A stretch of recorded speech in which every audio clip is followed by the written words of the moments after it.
The words that we say to our children over and over again, day in and day out, make a huge difference in how they see themselves, how their self-esteem, their self-efficacy, and their confidence grow or shrink. So how do you want to impact your child? If you're willing to take just a little extra effort to be mindful of how you speak to your child, and to get intentional about using confidence-boosting phrases, you can help them develop a healthy sense of self. One of the parents in my coaching program requested more examples of phrases they could use with their children each day to use the concept of unconditional positive regard in their parenting.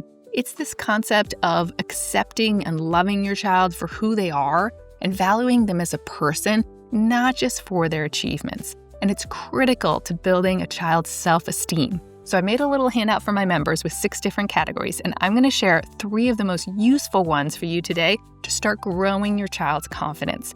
We're going to start off right off the bat with a big one, shame-based discipline. So let's jump in with a few examples to bring to light what I mean by shame-based discipline.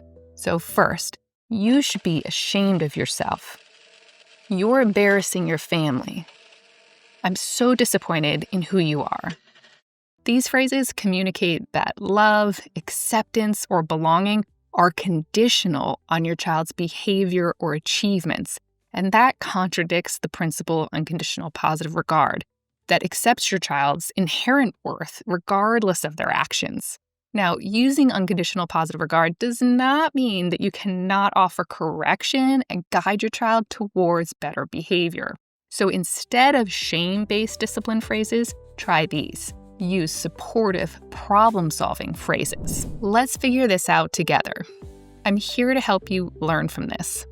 We all make mistakes. What can we do differently next time? These phrases communicate that your child's worth, belonging, and your love for them remain constant regardless of their behavior, their performance, or any circumstances, while still allowing for guidance and boundaries around specific actions. The next category of phrases that I recommend you strive to avoid in your parenting is comparison and competition. So let's run through 3 examples of the type of phrases you want to avoid. So, why can't you be more like your sister? Other kids your age don't act like you. You're the worst behaved kid in your class. Instead, try affirming your child's inherent worth like this. People vary in so many different ways, and you matter because you are uniquely you. I'm so grateful to have you in my life. You don't have to earn my love, you already have it.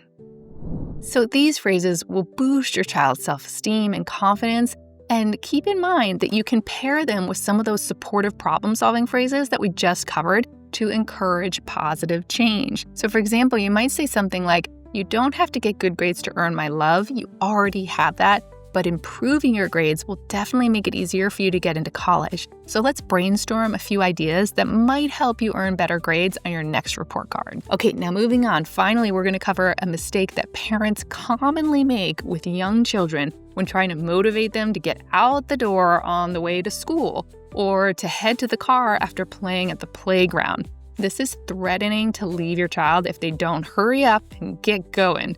Now, we've probably all said something along the lines of, I'm leaving in 10 seconds, I hope you make it in time. Now, here are a few more extreme examples of that phrase to really ring in this idea of threatening abandonment, the type of phrases that you don't want to use with your child. Maybe I should give you away. I wish you were never born. Go find another family if you don't like it here. Instead, you want to focus on making sure your child feels emotional safety and validation, and you can do that while also holding boundaries. So here are a few examples. First, you seem to be having a tough time getting out the door today, and I would never leave without you, but I really want to be on time, and we really need to leave here in about 10 seconds if we're not going to be late. So would you like to walk right now to the car, or would you like me to help you by carrying you to the car?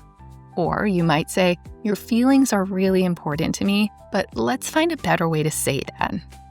Or, I'm really glad you came to me with this. It's very important that you feel safe talking to me. Let's work together to find a solution to this problem. These phrases encourage open communication, they build self-efficacy, and they strengthen your parent-child bond while not neglecting the importance of setting and upholding boundaries to help guide your child towards a healthy future. Now, it's also important to be mindful about how you speak to your children in terms of the tone of your communication with them.